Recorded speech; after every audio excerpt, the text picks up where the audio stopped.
Ya sabemos lo que pasa en Radio Televisión Española, que mientras Rajoy declara en la Gürtel, ellos informan del tiempo. Que cuando declara Cifuentes te hablan de la hija de un torero, o que cuando informan de Podemos, pum, pum, pum, suenan las trompetas del infierno. En medio de la polémica por las acusaciones de manipulación en Televisión Española, las trabajadoras del ente público han creado la semana pasada las etiquetas hashtag RTV de todos y hashtag así se manipula. Un movimiento amplio y acogedor al que puede sumarse todo aquel que apueste por una radiotelevisión española con perspectiva de género, de calidad e independiente. Vamos, todo lo contrario de lo que es ahora. Ay, algo va muy mal cuando a la selección española de fútbol no se le puede llamar la roja. O cuando te ordenan que quites el plano de un niño en un comedor social porque esas cosas no pasan en España. O cuando a una redactora le hacen llegar una documentación falsa sobre mi humilde persona para que me acusen de fraude fiscal. Sí, como lo oís. En fin, no estoy contando un capítulo de Los Soprano. Y la periodista cuenta que cuando comprobó que no existía tal fraude, se le ordenó haz que lo parezca. Esta periodista asegura que se negó, pero otra persona, al final, pues se encargó de hacerlo. Leo dice que si estás del lado equivocado te la estás jugando como todo el mundo. Dile a Leo que no es Dios en su trono. ¿Sabéis qué creo que es lo peor? Que la repercusión de la campaña generó una enorme inquietud entre las periodistas. Y cuando tienes miedo a tu jefe, algo huele a podrido al sur de Dinamarca, que decía Hamlet. Pero volvamos al tema de la manipulación. La ley que regula la radio televisión española dice textualmente: la Constitución, en su artículo 20, afirma que la actividad de los medios de comunicación de titularidad pública han de regirse, claro, por un criterio de servicio público. Para ello se dotará a la radio y a la televisión de titularidad estatal de un régimen jurídico que garantice su independencia, su neutralidad y su objetividad. Independencia, neutralidad, objetividad. Debe referirse a la BBC, porque en España, cuando gobierna el PP, todas esas virtudes brillan por su ausencia.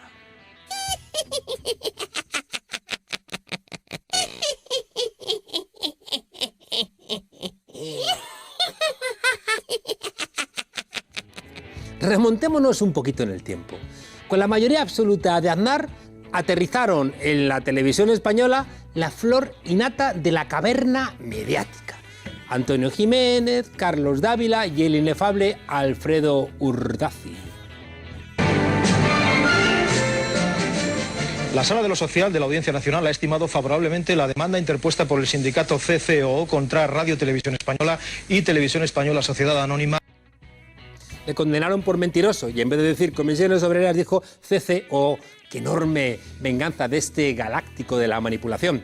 Ahora podremos entender por qué años más tarde se convertiría en el vocero del pocero. En fin, tal para cual.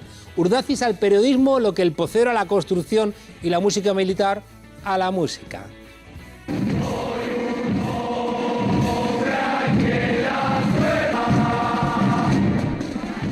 Aquellos fueron años de plomo. La televisión de todos se convirtió en la televisión de ellos. Y Televisión Española se convirtió en un coto privado, un parque temático del sectarismo y de la manipulación.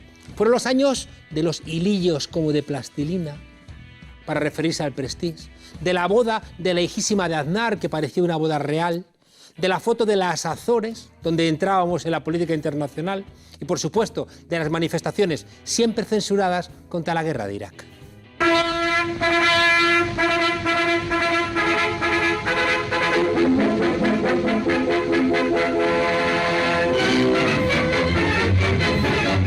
Vamos, que lo convirtieron en el nodo. La llegada de Zapatero a la Moncloa significó un poco de aire limpio. Se abrieron ventanas, se levantaron alfombras y sobre todo se puso al frente a un equipo de profesionales que trabajó con cierta independencia. Eso fue así hasta que llegó la crisis. La recesión económica fue la excusa perfecta para iniciar el acoso y derribo del gobierno socialista. Nubarrones negros cubrieron de nuevo los cielos de Televisión Española. Con Rajoy llegó Leopoldo López Echenique y con González Echenique la sustitución de Fran Llorente por Julio Somoano, un mercenario que venía de hacer los mandaos de Esperanza Aguirre en Telemadrid. Somoano es uno de esos jovencitos que tanto gustan en la calle Génova, servicial, atento, pelota y con un currículum en el que destaca su trabajo fin de máster titulado Estrategia de comunicación para el triunfo del Partido Popular en las próximas elecciones generales. Y claro, con esas credenciales, ¿cómo no iba a llegar a director de los servicios informativos?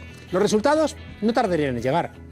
Tras 65 meses al frente de las audiencias, en marzo de 2013, los telediarios de Televisión Española fueron superados por los informativos de Telecinco. ¡Ay! Eso es lo que pasa cuando la manipulación entra por la puerta, que la audiencia salta por la ventana. Lo que no se le puede negar al PP es que cuando parece que ya no pueden caer más bajo, van y se superan. Es lo que sucedió en 2014 con la llegada a la presidencia de Radio Televisión Española de José Antonio Sánchez. Este señor había sido director general de Radio Televisión Española en el gobierno de José María Aznar y venía avalado por haber despedido a 925 trabajadores y trabajadoras de Telemadrid con Esperanza Aguirre e Ignacio González.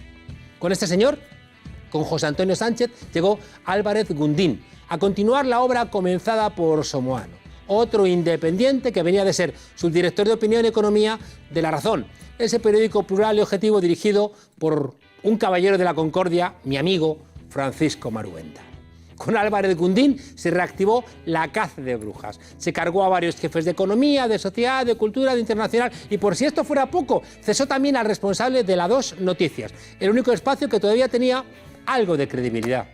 ¡Ay! Pero no todo han sido despidos y ajustes durante estos años. Los mismos que hacían ajustes en plantilla se gastaban al tiempo millones de dinero público en fichar estrellas. Amiguetes como Ernesto Sáenz de Buruaga, Álvarez Zancajo, sí, aquel que dijo, nos van a dar, pero bien. Antena 3 Noticias ha conseguido las imágenes que demuestran la conexión de la CUP, Podemos y el entorno de ETA con Nicolás Maduro. Una de las pasajeras es Ana Gabriel, la actual portavoz y diputada de la CUP, formación antisistema que ahora sustenta el gobierno de Cataluña. ¿Quién? Las CUP, Venezuela, ETA, Podemos y 100.000 euros al año por dirigir el canal 24 horas. Está bien pagado. Otro fichaje galáctico fue Carlos Herrera, con un programa que costaba 4,3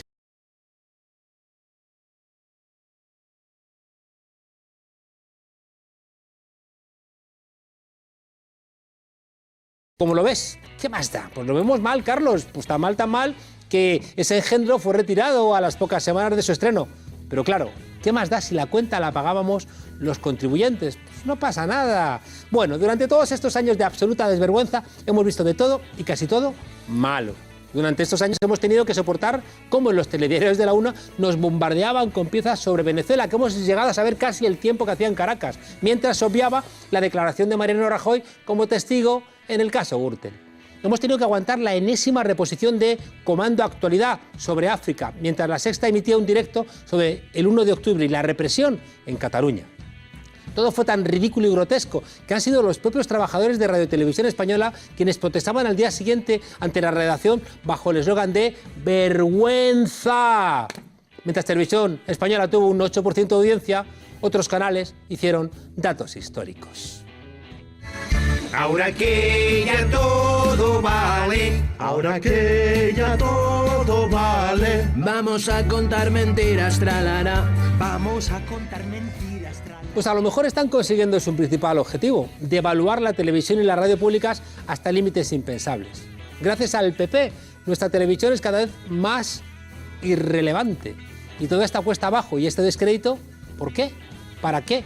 Pues posiblemente para luego tener una coartada para privatizarla, para regalarla al amiguete de turno. Vamos, lo de siempre. La información es un bien público, como el agua, como la luz, como el crédito. Dicho así, parece que estamos invitando a que se la privatice, pero es lo contrario. Lo que hay que hacer es defenderla. Y es tan sencillo como hacer un concurso público. Y por eso la televisión pública no hay que entenderla como mercancía, no tiene que dar beneficios. No tiene que entenderse tampoco como una televisión gubernamental al servicio del partido en el gobierno. Ahí se equivocó el PSOE cuando lo hizo. Se equivoca el PDeCAT cuando lo hace en TV3. Es patético cuando el PP hundió Telemadrid. Y es un insulto cuando conectamos la televisión de todos, Radio Televisión Española. Pero mientras ese día llega Ellos siguen mintiendo, manipulando, incumpliendo todas las normas deontológicas relativas a la información, lavando el cerebro de la gente. Y eso sí, con el dinero de todas y de todos.